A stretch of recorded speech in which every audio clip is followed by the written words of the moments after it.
بسم اللہ الرحمن الرحیم۔ السلام علیکم ورحمۃ اللہ وبرکاتہ۔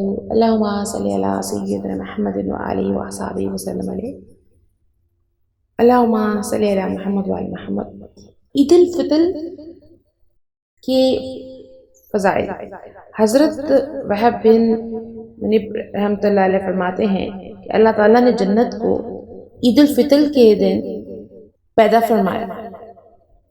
سبحان اللہ۔ تو ابھی کیا درخت عید الفطر کے دن لگایا۔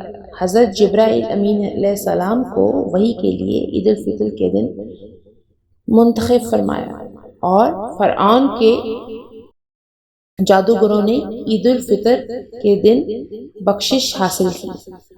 نبی کریم صلی اللہ علیہ وآلہ وسلم سے مروی ہے، آپ نے فرمایا جب عید الفطر کا دن ہوتا ہے اور لوگ عیدگاہ کی طرف نکلتے ہیں تو اللہ تعالیٰ ان پر مطلع ہو کر فرماتے ہیں، سبحان اللہ، میرے بندو، تم نے میرے لیے روزے رکھے اور میرے لیے نماز ادا کی، تم پر بخشش حاصل کرتے ہوئے واپس جاؤ، سبحان اللہ، آمین۔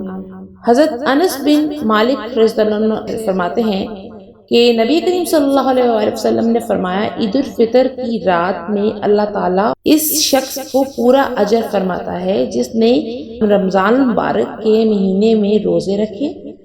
عید الفطر کی صبح اللہ تعالیٰ فرشتوں کو حکم دیتے ہیں اور زمین کی طرف اتارتے ہیں اور گلیوں اور کناروں اور چوکوں پر بلند آواز سے اعلان کرتے ہیں، سبحان اللہ، کہ جس کو جنوں اور انسانوں کے علاوہ تمام مخلوق سنتی ہے، وہ کہتے ہیں اے امت محمد صلی اللہ علیہ وآلہ وسلم، اپنے رب ذوالجلال کی طرف نکلو، وہ تھوڑے عمل کو قبول کرتا ہے، سبحان اللہ، زیادہ اجر عطا فرماتا ہے، بے شک بہت بڑا گناہ بخشنے والا ہے، بے شک وہ عیدگاہ میں پہنچتے ہیں اور نماز پڑھ کر دعا مانگتے ہیں، اللہ تعالیٰ ان کے ہر حاجت کو پورا کر دیتا ہے، ہر سوال کو قبول کرتا ہے اور گناہوں کو بخش دیتا ہے، سبحان اللہ۔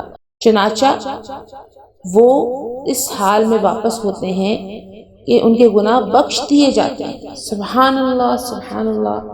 اللہ تبارک و تعالیٰ ہم سب کو توفیق عطا فرمائے، اور سب بہن بھائیوں سے ریکویسٹ ہے کہ جب بھی دعا کرے گا تو ہم خطا کاروں کے لیے بھی دعا کرے گا، اور اللہ تبارک و تعالیٰ ہماری یہ تمام تر کوششوں کو قبول فرمائے، اور عید کے دن کو اللہ تبارک و تعالیٰ رحمتیں اور بخشش کا سامان ہمیں عطا کرتے ہیں، آمین اللہم آمین۔ ربنا آتنا فی الدنیا حسنۃ وفی الآخرۃ حسنۃ وقنا عذاب النار۔